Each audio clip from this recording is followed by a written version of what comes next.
नमस्कार. प्रश्नोत्तरांच्या पुढच्या व्हिडिओत आपलं स्वागत आहे.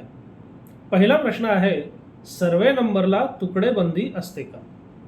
आता सर्वे नंबर म्हणजे काय आणि तुकडेबंदी म्हणजे काय, या दोन्ही संकल्पना आपण आधी थोडक्यात समजून घेऊया. जेव्हा कोणत्याही भागामध्ये एखाद्या जमिनीचं पहिल्यांदा सर्वेक्षण केलं जातं, तेव्हा त्या सर्वेक्षणानुसार जे जमिनीचे तुकडे असतात त्यांना सर्वे क्रमांक दिले जातात आणि त्या सर्वे क्रमांकाचं पुढे निरनिराळ्या कारणांनी जेव्हा विभाजन होतं तेव्हा त्याला हिस्सा क्रमांक दिले जातात. हे झालं सर्वे क्रमांक आणि हिस्सा क्रमांकाबाबत. आता तुकडेबंदी म्हणजे काय? तर तुकडेबंदी हा आपल्याकडे असा कायदा आहे ज्या कायद्याने विवक्षित आकारापेक्षा लहान आकाराचा तुकडा करायला मनाई करण्यात आलेली आहे. साहजिकच ही तुकडेबंदी जिथे जिथे लागू असते त्या ठिकाणाच्या किंवा त्या गावातल्या किंवा त्या विभागातल्या सगळ्या जमिनींना तुकडेबंदीचा नियम किंवा मर्यादा ही आपोआप लागू होते. आता एखाद्या जमिनीला सर्वे क्रमांक आहे का गट क्रमांक आहे याचा आणि तुकडेबंदीचा काय संबंध? तर एखाद्या गावातल्या किंवा एखाद्या विभागातल्या जर जमिनीचं एकत्रीकरण झालं असेल तर त्याला सर्वे क्रमांकाच्या ऐवजी गट क्रमांक दिला जातो.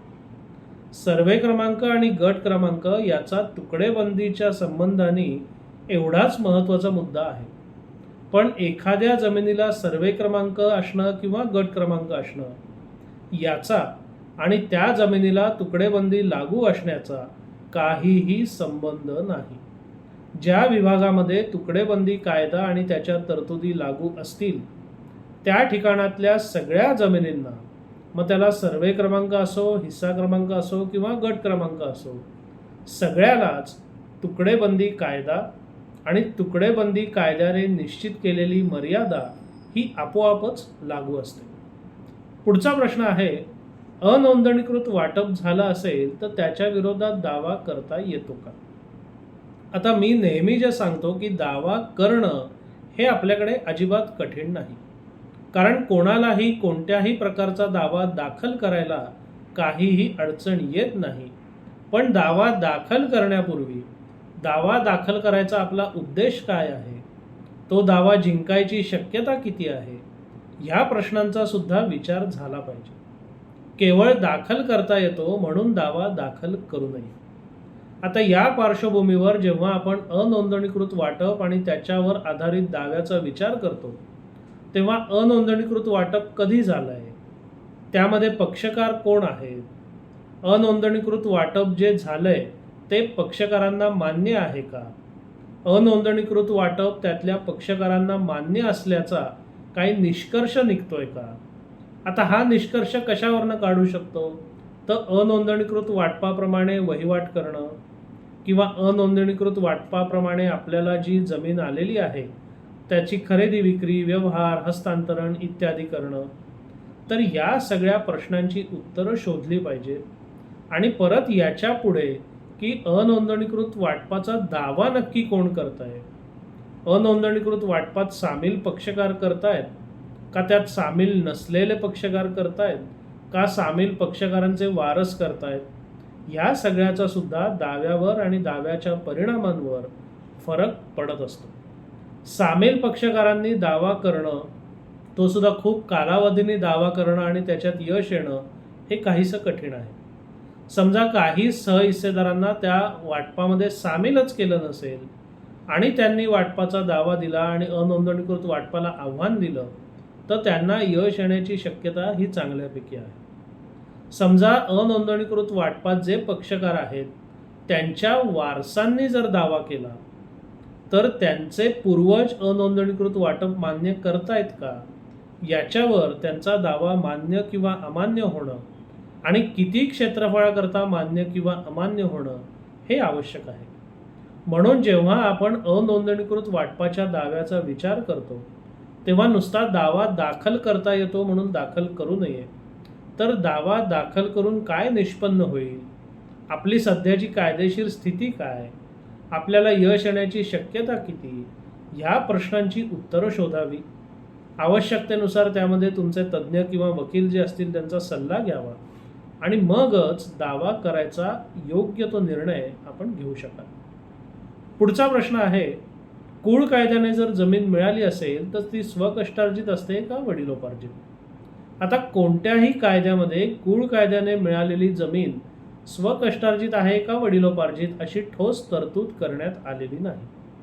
पण तर्काने जर आपण विचार केला तर स्वकष्टार्जित मालमत्ता म्हणजे काय, तर जी एखाद्या व्यक्तीने स्वतःच्या मेहनतीने कमावली असेल ती मालमत्ता स्वकष्टार्जित मालमत्ता.